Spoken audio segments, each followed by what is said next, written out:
decided the government wanted to have a memorial to George Washington, even though he was still alive. And so he agreed to that. And so that is not called the Washington Memorial, it is called the Washington Monument, because he was alive when it was made. You understand what I'm saying? That's a memorial because it was made after Lincoln was killed. So we've seen the Vietnam War Memorial and so forth. That's the Washington Monument. Very small piece of difference in language. And so that is called, that is, what country does that design come from? Egypt. It's called an obelisk, right? And in the early 1800s, Europe had rediscovered Egypt. And everything that was Egyptian became very, very popular in France and England and all the countries. And so people started to make obelisks in their country for memorials. And so this monument to Washington was started in 1848 during that time. And so it was very appropriate to have an Egyptian obelisk to honor George Washington.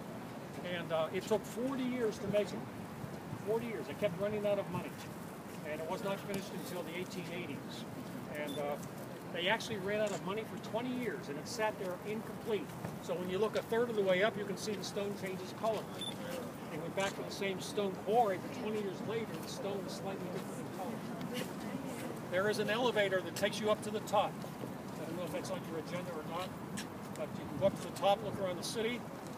And when that was built opened up in 1887, only men could ride on the elevator.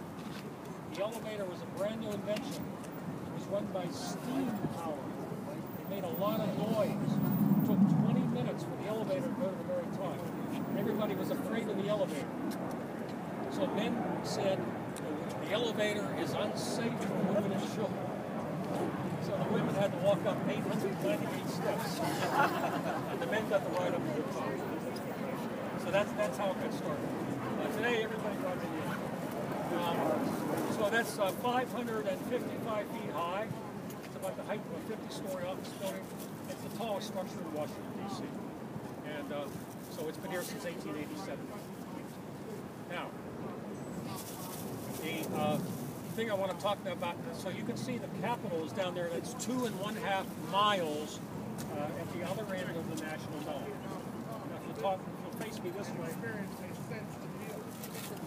this is our destination here, the Lincoln Memorial.